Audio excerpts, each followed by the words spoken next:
Blessings and welcome to today's Law Enforcement Daily Devotional. Today we are in 1 Kings chapter 12 and 2 Chronicles chapter 10, verses 1 through chapter 11, verse 17. So we're going to get right into it. Both of these reads out of 1 Kings and 2 Chronicles pretty much mirror the other, and that happens a lot, and it's going to happen a lot in some of our reads. So just kind of understand that, and a lot of times, just for time's sake, if they mirror each other, I will go through what First Kings says, but I may not even go into what Second Kings says because it's the same account. But today's read was just all about rebellion. I mean, the whole thing. Just rebellion, rebellion, rebellion. And there's four really key things that are going on here, and I just wanted to touch on them because in law enforcement we deal with rebellion on a daily basis, but we can also be very rebellious, and we have to guard against that. The very first failure was the failure of prior supervision, and this happens in our departments and it happens all over the world.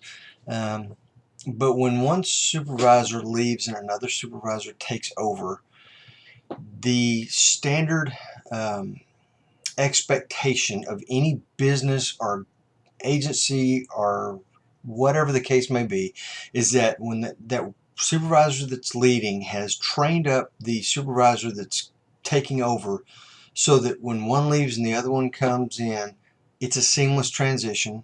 That and their styles are going to be different, but from a leadership aspect, this guy knows everything he's supposed to do in his job because this guy's told him, or gal.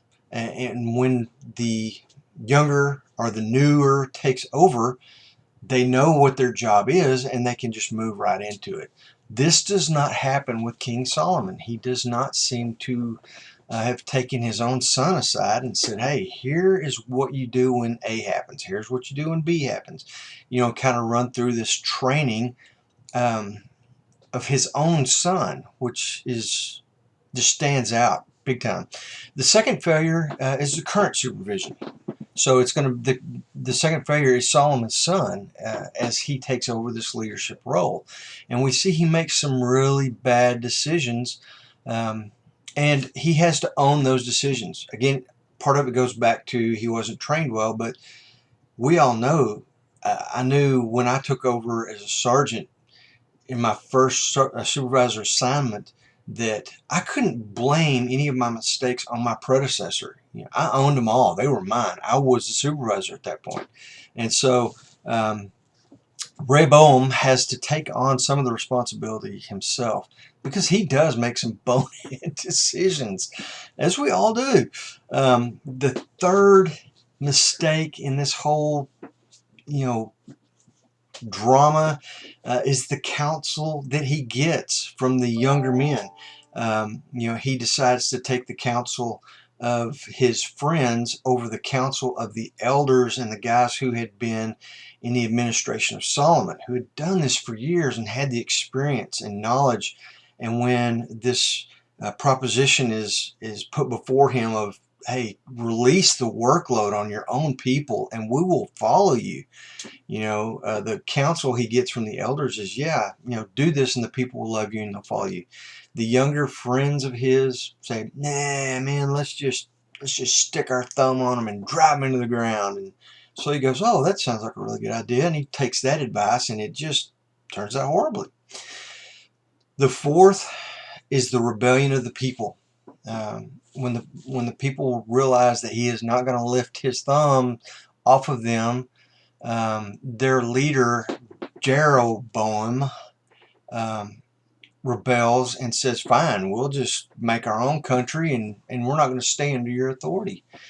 And as hard as it sounds and for you to hear, and as hard as it is for me to say, even though they didn't get what they want, they should not have rebelled and left.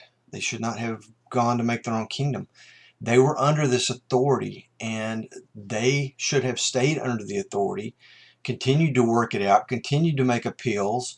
Who knows what God would have done? But because they rebelled, things just snowball, and we see this disastrous effect through Judah and through Israel, and we'll see it throughout their history. But rebellion is never, ever, ever, ever a good thing. Keep that in mind. Tomorrow we're in 1 Kings chapters 13 and 14, and we're in 2 Chronicles, starting in chapter 11 at verse 18 and going through chapter 12, verse 16. So, man, I look forward to seeing you, talking about what we learned tomorrow. Let's get some law enforcement takeaways and be safe.